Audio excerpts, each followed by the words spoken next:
भारत, हर वक्त सच के साथ। नमस्कार, आप देख रहे हैं यू भारत और मैं हूं आपके साथ मनीषा पाटीदार। बुलेटिन की शुरुआत करेंगे, उससे पहले रुक करेंगे हेडलाइंस की ओर। केंद्रीय कृषि मंत्री ने मानी खाद की किल्लत की बात, किसानों से डीएपी के दूसरे विकल्प अपनाने की अपील। शिवराज ने डाले किसानों के खाते में 1,500 करोड़ रुपए की राशि, 77 लाख किसानों को मिली सम्मान निधि। दिग्विजय सिंह ने लिखा मुख्यमंत्री को पत्र, किसानों को गुणवत्ता वाला बीज उपलब्ध कराने की मांग। हरदा के कलाकारों ने अनाज से उकेरा श्री राम दरबार का चित्र, वर्ल्ड रिकॉर्ड बनाने पर कमल पटेल ने दी बधाई। एम्स में नौकरी दिलाने के नाम पर महिला ने दी ठगी, महिला फरार, पुलिस आरोपियों की तलाश में जुटी। अब खबरें विस्तार से। केंद्रीय कृषि मंत्री नरेंद्र सिंह तोमर खाद की कमी होने की बात स्वीकार कर ली है। उन्होंने किसानों से डीएपी के विकल्पों को अपनाने की अपील की और खाद की किल्लत दूर करने के लिए समुचित कोशिश करने का भरोसा दिलाया। खंडवा लोकसभा सीट पर होने वाले उपचुनाव में चुनावी सभा को संबोधित करने के लिए रवाना होने से पहले भोपाल में केंद्रीय कृषि मंत्री ने पत्रकारों से बात की। उन्होंने कहा कि खाद का थोड़ा सा शॉर्टेज है और अंतर्राष्ट्रीय स्तर पर खाद के दाम बढ़ने से इसकी कीमत ज्यादा हो गई है। उन्होंने कहा कि मोदी सरकार किसानों को सब्सिडी दे रही है और डीएपी की आपूर्ति ठीक करने के लिए प्रयास भी कर रही है। उन्होंने किसानों से डीएपी के अन्य विकल्पों पर विचार करने की अपील की है। तोमर ने पेट्रोल डीजल के दामों में वृद्धि और महंगाई पर कहा कि इसमें कमी लाने के लिए सरकार अपने स्तर पर काम कर रही है। उन्होंने नए कृषि कानूनों पैरवी की और देश भर के अधिकतर किसानों को इसके समर्थन में बताया। केंद्रीय कृषि मंत्री ने उपचुनाव में संगठन की व्यवस्थाओं पर संतोष जताया और बीजेपी के जीतने का दावा किया। कृषि सुधार बिल किसानों के भले के लिए लाए गए हैं। देश भर के अधिकांश किसान बिलों के समर्थन में खड़े हुए, अधिकांश यूनियंस के बिलों के समर्थन में खड़े हुए। कुछ लोगों को इस मामले में मतभेद है, उनसे भी हमने संवेदनशीलता के साथ चर्चा की है और आने वाले कल में जब भी वो चाहेंगे और कोई प्रस्ताव लेकर आएंगे तो भारत सरकार चर्चा जरूर करेगी। मुख्यमंत्री शिवराज सिंह चौहान ने किसान कल्याण योजना के तहत प्रदेश के 77 लाख किसान परिवारों को 1540 रुपए करोड़ क्विंटल दिए हैं। कार्यक्रम की शुरुआत दीप प्रज्वलन और कन्या पूजा के साथ हुई। सीएम ने यह किसानों के संवाद भी किए। इसमें उपचुनाव के कारण आदर्श आचार संहिता लागू होने पर जिलों को शामिल नहीं किया गया। इस मौके पर मुख्यमंत्री ने किसानों को हाथ जोड़कर प्रणाम किया और भगवान के बाद किसानों को अपने लिए श्रद्धा का केंद्र बताया। उन्होंने कहा कि देश किसानों का ऋणी है और वे भाग्य विधाता है। उन्होंने किसानों को भरपूर पान उपलब्ध कराने का वादा किया है। मुख्यमंत्री ने कांग्रेस पर भी हमला किया। मित्रों, मुख्यमंत्री किसान कल्याण योजना के अंतर्गत आज लगभग 1540 करोड़ रुपए की राशि 77 लाख किसानों के खाते में आज हमने डाली है। इसके पहले अप्रैल में ये राशि डाली थी, तो प्रत्येक 6 महीने में 2000 रुपया करके साल भर में 4000 रुपया किसानों के खाते में जाए। ये मुख्यमंत्री किसान कल्याण योजना है। 6000 रुपया माननीय प्रधानमंत्री जी डालते हैं, केंद्र सरकार डालती है। कुल मिला के 10,000 रुपया ये प्रधानमंत्री जी और मुख्यमंत्री किसान कल्याण योजना के मिलते हैं। तो विशेषकर जो हमारे लघु किसान हैं, सीमांत किसान हैं, उनको इससे जरूरी कामों में बहुत सहयोग मिलता है, बहुत सहायता मिलती है। अब मुझे तो आश्चर्य कि इस कार्यक्रम का भी विरोध कांग्रेस ने चुनाव आयोग को चिट्ठी लग के किया कि रोको, मुख्यमंत्री पैसे नहीं डाले। अब ये कोई नई योजना नहीं है, ये हम पहले से डालते चले आ रहे हैं। और जो चालू योजना है, ऑन गोइंग स्कीम्स है, कोई नई स्कीम आप लॉन्च करो तो वो तो संभव नहीं है, नहीं होना चाहिए चुनाव में। लेकिन पुरानी योजनाओं का पैसा भी ना डले, ये बड़ी संकीर्ण मानसिकता है। किसानों की भलाई से क्यों रोकते हैं, मुझे ये समझ में नहीं आता। लेकिन आज हमने ये राशि डाली है, 77 लाख किसानों के खाते में। उपचुनाव में मतदान की तारीख नजदीक आने के साथ ही नेताओं की बयानबाजी की तल्खी आने लगी है। चुनाव जीतने की होड़ में वे मतदाताओं के सामने एक दूसरे को नीचा दिखाने का कोई मौका नहीं छोड़ रहे हैं। इसके चलते कांग्रेस के पूर्व मुख्यमंत्री और पार्टी के प्रदेश अध्यक्ष कमलनाथ ने एक बयान जारी करके मुख्यमंत्री शिवराज सिंह चौहान और प्रधानमंत्री नरेंद्र मोदी पर सिर्फ मुंह चलाने का आरोप लगाया है। उन्होंने कहा कि इनकी आंखें और कान नहीं चलते, उन्हें भटकता नौजवान और परेशान किसान नहीं दिखता। मोदी जी हर साल 2 करोड़ रोजगार और शिवराज हर महीने 1 लाख रोजगार देने की बात करते हैं, पर किसी को मिलता कुछ नहीं है। उन्होंने उपचुनाव को सरकार को संदेश देने वाला और आंखें खोलने वाला चुनाव बताया है। इस चुनाव से कोई गवर्नमेंट बनने नहीं, बिगड़ने नहीं, पर आपको खास करके नौजवानों को संदेश देना है कि हम सतना के लोग भोले वाले हैं, गरीब है, बेरोजगार है, सरल स्वभाव के हैं, पर हम मूर्ख नहीं है। ये आपको संदेश देना है, तभी इनकी आंखें खुलेगी। ये भटकता हुआ नौजवान शिवराज सिंह जी को नहीं दिखता। मोदी जी तो कह देते हैं 2 करोड़ नौजवानों को हर साल रोजगार मिलेगा, शिवराज जी कह देते हैं 1 लाख हर महीने रोजगार मिलेगा। इनको दिखता नहीं है भटकता हुआ नौजवान। इनको किसान जो महंगे में खरीदता है और सस्ते में बेचता है, वो किसान नहीं दिखता। इनके किसान की आवाज नहीं सुनाई पड़ती, इनके कान नहीं चलते, आंख नहीं चलती, मुंह बहुत चलता है। मध्य प्रदेश के पूर्व मुख्यमंत्री व राज्यसभा सांसद दिग्विजय सिंह ने प्रदेश के मुख्यमंत्री शिवराज सिंह चौहान को पत्र लिखकर किसानों को गुणवत्ता युक्त अच्छा बीज देने को कहा। उन्होंने गुणवत्ता युक्त बीज नहीं मिलने से किसानों की तरक्की नहीं होने की दुआई दी। पत्र में दिग्विजय सिंह ने मुख्यमंत्री से कहा कि किसान कम आय की जगह लगातार कर्ज के बोझ से दबे जा रहे हैं। उन्होंने कहा कि बीज अधिनियम 1967, बीज अधिनियम 1968 और बीज नियंत्रण आदेश 1983 के मुताबिक किसानों को टीएल प्रदान किया जाना चाहिए। पूर्व मुख्यमंत्री ने किसानों को सही गुणवत्ता का बीज मिलने की जांच के लिए कोई एजेंसी नहीं होने की एक बड़ी कमी बताई। पूर्व मुख्यमंत्री नकली बीज, घटिया और गुणवत्ता विहीन बीज बेचने वाले के खिलाफ सख्त कार्रवाई करने के नियम बनाने की मांग की। अनाज खरीद के उसका केवल ग्रेडिंग करके और उसको ट्रुथफुली लेबल्ड में बीज दे रहे हैं। अब सोयाबीन का बीज भी 4-4.5 हज़ार रुपये प्रति क्विंटल में बीज खरीदा था और 8,500 से 10,000 रुपये क्विंटल इन्होंने बीज बेचा है और किसान को नुकसान है। जर्मिनेशन नहीं होता है, नई जर्मिनेशन होने की वजह से उनको किसानों को अधिक बीज बोना पड़ता है। इस पर किसी का ध्यान नहीं है। मैंने आपको आज पत्र लिखा है मुख्यमंत्री जी, कृषि मंत्री जी का मुझे भरोसा इसलिए नहीं है, आप पर भी वैसा कम भरोसा है, लेकिन कृषि मंत्री जी तो हाथ मिलाए हुए हैं इनसे, जितनी सीड कंपनी से उनके यहाँ बंधा हुआ है, वार्षिक बंधा हुआ है। इसलिए माननीय मुख्यमंत्री जी, अगर आप वाकई में किसान पुत्र अपने आप को मानते हैं और किसानों का हित चाहते हैं, तो तत्काल अप्रमाणित बीज मध्य प्रदेश में बिकना बंद हो, सीड सर्टिफिकेशन एजेंसी को सक्रिय करिए, ब्रीडर सीड, सर्टिफाइड सीड, और उसी को आप लोग उसको लोगों को बंटवाइए।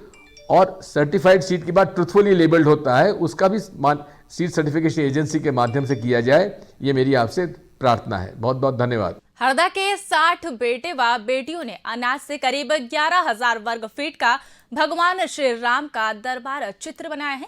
इसमें अयोध्या की धरती पर उगने वाले 11 तरह के 125 क्विंटल अनाज का उपयोग किया गया।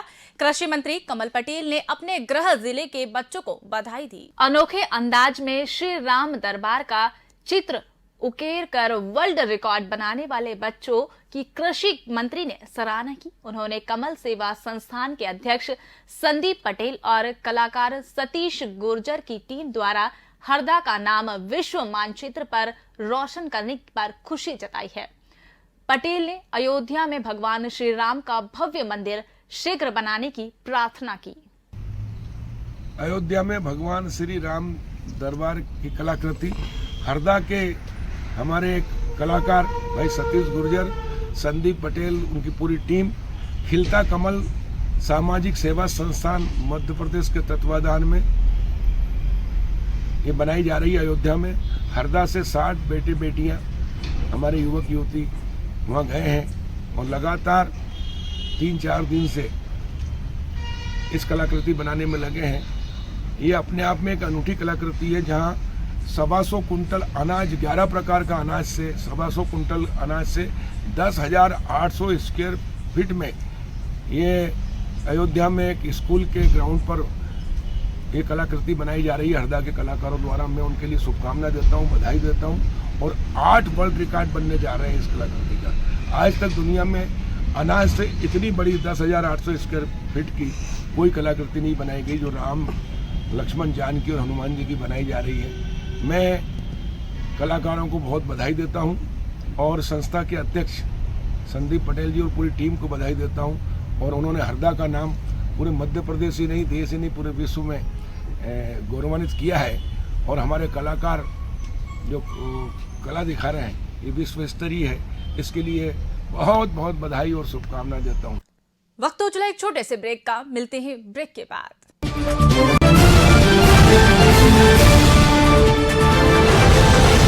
हम हैं यू भारत, हर वक्त सच के साथ, सनसनी नहीं सिर्फ सरोकार, विश्वसनीयता के साथ सटीक खबरें, हर मुद्दे की पड़ताल, हर मुद्दे पर नजर, चप्पे चप्पे की खबर, सरकार से करेंगे सवाल, बनेंगे जनता की आवाज। हम हैं यू भारत, हर वक्त सच के साथ।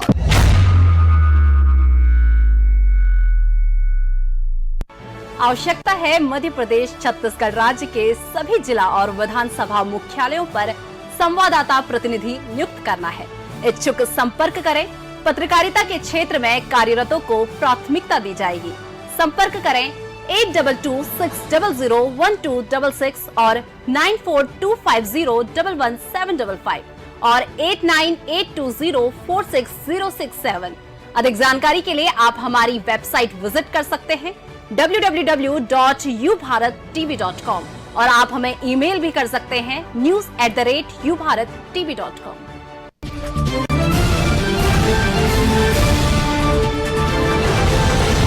हम हैं यू भारत, हर वक्त सच के साथ। ब्रेक के बाद दोबारा स्वागत है आपका। बढ़ते हैं खबरों की ओर।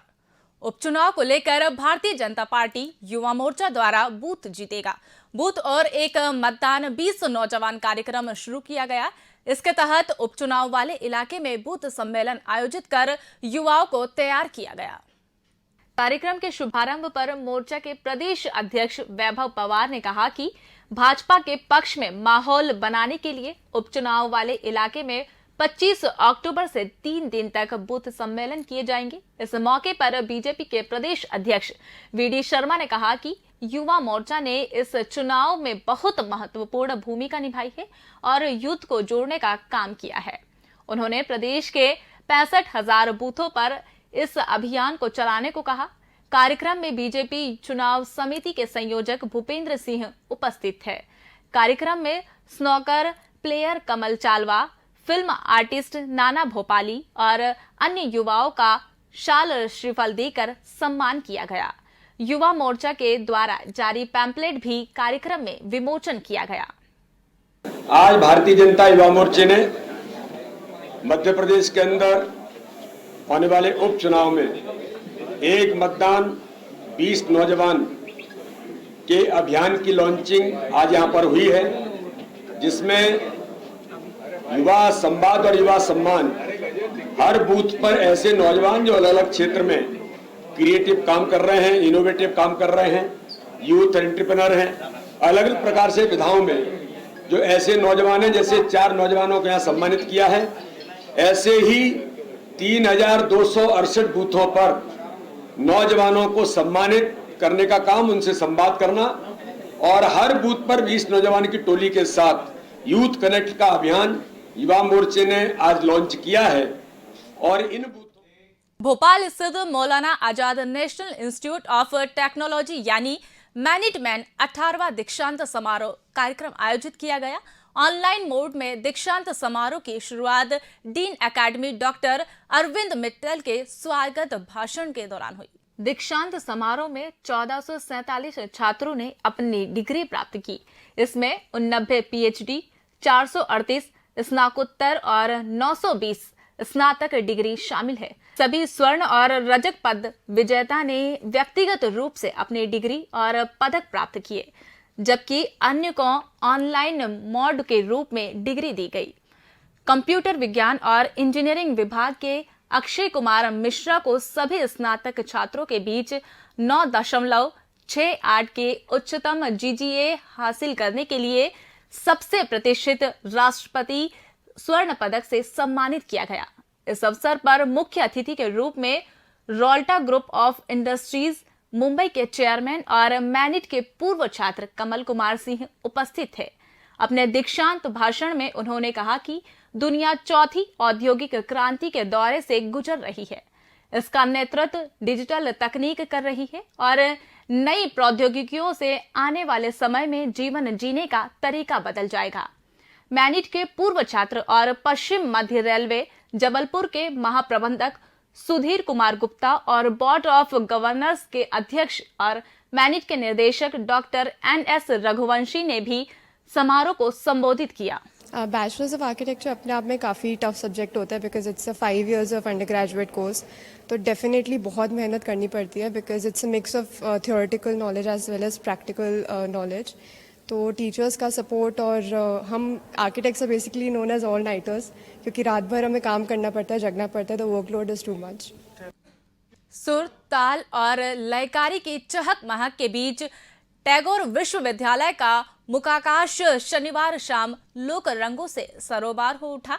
एक और कैनवास पर उभरी कलाकृतियों ने खिलखिलाते रंग तो दूसरी ओर हरे भरे आंगन में राजस्थान, मालवा और गुजरात की मटियारी सुगंध से भरे आदिम नृत्य संगीत की अलस्मृत उठाई है। इस दिलचस्प माहौल में तृप्ति नागर और उनके कलाकार मंडली ही नहीं बल्कि दर्शकों के कदम भी थिरक उठे। लोक के इन इंद्रधनुषी रंगों के साथ ही जयशंकर प्रसाद के महाकाव्य कामायनी के मंच को मनोज नायर के निर्देशन में देखना ही ऐतिहासिक अनुभव है। देश के विभिन्न राज्यों से आई महिला चित्रकारों ने, मालवा से आए नर्तकों तथा रंगमंच के कलाकारों ने शब्द, गान, नृत्य, रंग, दृश्य और अभिनय का सुंदर ताना बाना पेश किया। उज्जैन की सुप्रसिद्ध कलाकार तृप्ति नागर और उनके दल ने नृत्य संगीत की गुंजार बिखेरते हुए उपस्थित दर्शकों को भी ताल पर ताल देने के लिए मजबूर कर दिया। इस मौके पर रविंद्रनाथ टैगोर विश्वविद्यालय के कुलपति संतोष चौबे, कला चिंतक अशोक भौमिक, विश्वविद्यालय के सिद्धार्थ चतुर्वेदी, टैगोर विश्व तथा कला संस्कृति के निर्देशक विनय उपाध्याय, मानविकी एवं उदार कला संकाय की अधिष्ठाता संगीता जौहरी और कला शिविर के समन्वयक संजय सिंह राठौर उपस्थित रहे।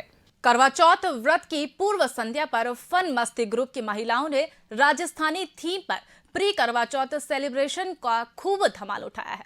सेलिब्रेशन में करीब 50 महिलाओं ने राजस्थानी पोशाक पहनकर मेहंदी, करवा चौथ थाली डेकोरेशन, 16 श्रृंगार जैसी प्रतियोगिताओं में भाग लिया। शहर के होशंगाबाद रोड स्थित TGI इमसिंगनिया गणेश नगर कॉलोनी में महिलाओं ने चांद छिपा है बादल में, चौहदवी का चांद हो, घर आजा परदेसी, बोले चूड़िया, चांद और पिया, तुम आए तो आया मुझे याद जैसे पुराने और नए फिल्मी गीतों के साथ डांस प्रस्तुत किए और फिर रैंप वॉक कर अपने सौहार्द की छटा बिखेरी। कार्यक्रम में राजस्थानी थीम्स वाला घूमर डांस आकर्षक का केंद्र रहा।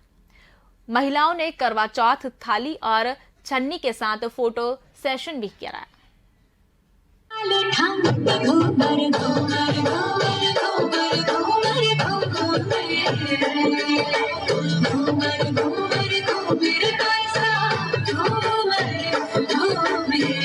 हम 3 फ्रेंड्स मिलकर बहुत अच्छे से सेलिब्रेट करते हैं करवा चौथ। हर 10 साल से हम करते आ रहे हैं और इस बार हमने रखी राजस्थानी थीम। हमने बाकायदा लहंगे पहने हुए हैं राजस्थानी थीम पर और पोशाक पहनी हुई है।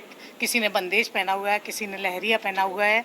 हमने फूड भी राजस्थानी रखा हुआ है और हमारे स्पेशल हमने डांस वाली भी बुलाई है जो राजस्थानी डांस करेंगी और हमारे साथ हमारी बहुत सारी फ्रेंड्स भी हैं।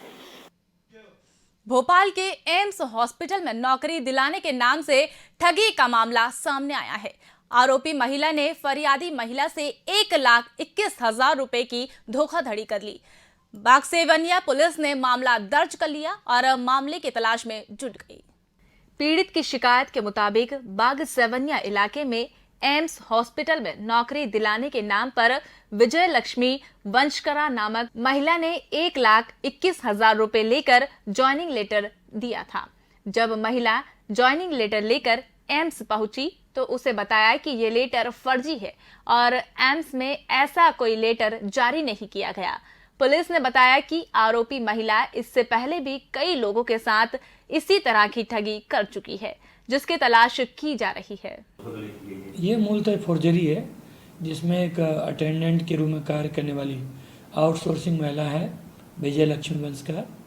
इसके द्वारा अन्य महिलाओं से पैसे ले लिए कि एम्स में उसकी नौकरी एज ए अटेंडेंट, जो वहाँ पे चूँकि अटेंडेंट की पोस्ट के नाम पर लोगों से पैसे लेके एक फर्जी कॉल लेटर भी बना के उनको दिखा दिए। तो इस प्रकार से एक फोर्जरी की घटना संज्ञान में आने पर 420 रजिस्टर्ड हुई है। फोर्जरी वाला लेटर मिलते ही इसमें धारा 467, 467, 471 IPC का इजाफा किया जाएगा। इस बुलेटिन में फिलहाल इतना ही। तमाम अपडेट्स के लिए बने रहिए यू भारत के साथ। नमस्कार।